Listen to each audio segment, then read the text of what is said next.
bem-vindo ao Fixamos, eu sou a Blanche e hoje eu vou responder uma coisa que muita gente já me perguntou, que é o seguinte: o que é mais importante na escrita de um livro, o texto ou o enredo? Então, a maior preocupação deveria ser pensar na linguagem que você está utilizando, em como você está construindo as frases, as palavras, pensar na beleza do seu texto, ou pensar nos acontecimentos da sua história, os temas que você vai tratar, o modo como os eventos vão decorrer, como que essa cadeia de causas e consequências vai funcionar de um jeito que empolgue o leitor.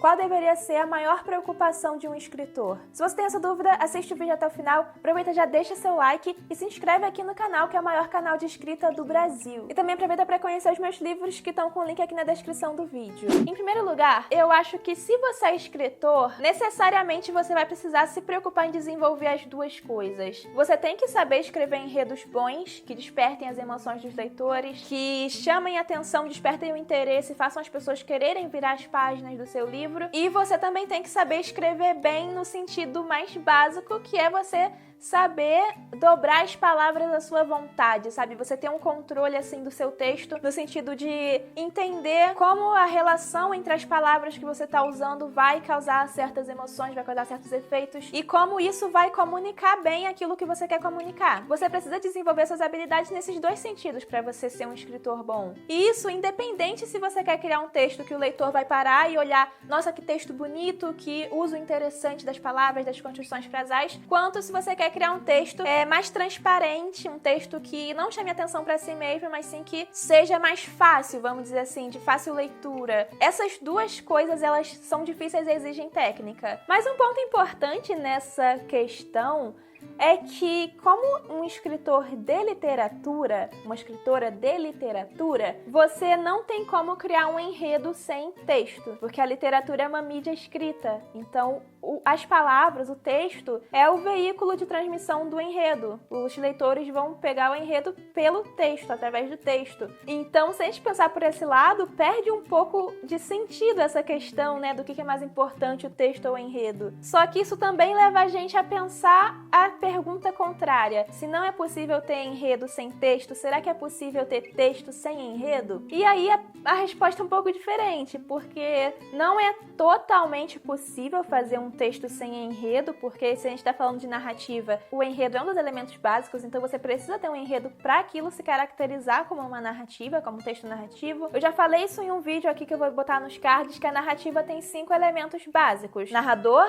tempo, espaço, personagens e enredo. Então o enredo é um dos elementos básicos de uma narrativa. Mas você pode transformar esse enredo numa coisa mínima no seu livro, enquanto você vai realmente chamar atenção pro texto. O texto vai ser realmente o tchan do seu livro. Tem essa opção, você pode fazer isso. Muitos autores já fizeram isso. Então, um exemplo é o livro Água Viva, da Clarice Lispector. É um livro que eu gosto bastante, que ele tem um enredo, só que o enredo é a coisa mínima nele, né? O enredo é basicamente uma pessoa, uma personagem que tá escrevendo. E, na verdade, o que realmente vai fazer a gente se conectar com o livro, que realmente vai despertar nossas emoções e chamar nossa atenção enquanto leitores, não é esse enredo, mas sim é o jeito como o texto expressa a relação da personagem com a própria escrita e com o mundo. Outro livro em que o enredo praticamente não importa e o que realmente vai chamar atenção e despertar emoções é o texto, é a forma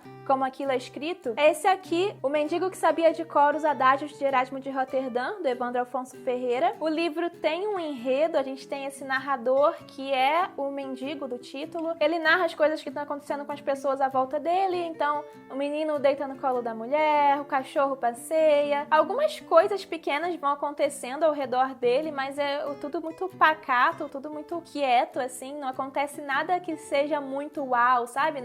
Não tem um conflito muito grande, não tem nenhum acontecimento muito surpreendente. São acontecimentos muito banais, também tem um pouco das lembranças dele sobre a relação dele com a ex-esposa, né? Mas não é então esse enredo que vai apelar para as emoções do leitor, é o texto. Passantes possivelmente também pensam em fazer fogueira dos maltrapilhos alcoólatras amontoados uns sobre os outros, empobrecendo ainda mais o tímido paisagismo da pequena praça. Veja, cão esquálido acaba de morder mão direita do pobre diabo de rosto entumecido. Tenta estancar o sangue na camisa do mais franzino alcoólatra da farandolagem, que, esquivando-se cambaleante, escangalha-se de riso. Miseráveis. Somos todos miseráveis, cada um à sua maneira. Eu, vítima da trajetória dantesca às avessas, da redenção das luzes à abjeção das trevas. Livros escritos com fluxo de consciência geralmente também seguem essa mesma lógica. Você tem um enredo, só que o que mais está, assim, no centro do livro são os pensamentos do personagem que são expressos num texto que tenta simular a corrente contínua de pensamentos que a gente tem na vida real. Então, muitas vezes você tem um foco no pensamento do personagem e o enredo acaba virando um pequeno detalhe. Eu falei mais sobre essa técnica do fluxo de consciência num vídeo que eu vou deixar aqui nos cards. Então, se a gente considerar isso, a gente conclui que, a princípio, o texto é mais importante que o enredo, já que, pensando na literatura narrativa, é possível você ter um texto quase sem enredo, mas é impossível você ter um enredo sem texto. Porque um enredo sem texto não seria literatura. Mas a real é que depende muito do tipo de literatura que você quer escrever e do público-alvo, né, do público que você quer alcançar. Por exemplo, se você quiser escrever um suspense jovem adulto, você não vai fazer um texto em que quase não tem enredo. Porque no suspense, o enredo, ele é importante pro gênero, né, nas convenções do gênero, o enredo é bem importante. E o público jovem adulto é um público que se importa muito com o enredo. Então, mesmo que você tenha um texto super bonito, super bem trabalhado, se você escrever um livro desse gênero para esse público com essa característica de não ter praticamente nenhum enredo, aquilo não vai funcionar, sabe? Então, a minha opinião sobre essa questão toda de texto versus enredo é que depende muito do tipo de literatura que você quer escrever. Existem jeitos diferentes de se escrever literatura e dependendo do jeito que você queira fazer, dependendo do seu projeto, você vai pensar mais no texto ou você vai pensar mais no enredo, ou vai pensar nos dois no mesmo nível. Só que de qualquer maneira, como eu já falei, eu acho que para você ser um bom escritor, você tem que pensar em se desenvolver nesses dois eixos. E claro, aqui no canal você vai encontrar dicas para desenvolver suas habilidades nesses dois sentidos, tanto que eu tenho uma playlist chamada texto e uma playlist chamada enredo. Eu vou botar as duas aqui na tela para você acessar. E se você gostou do vídeo, dá um like e se inscreve aqui no canal. Se quiser ler meus livros, tem links na descrição do vídeo e até a próxima.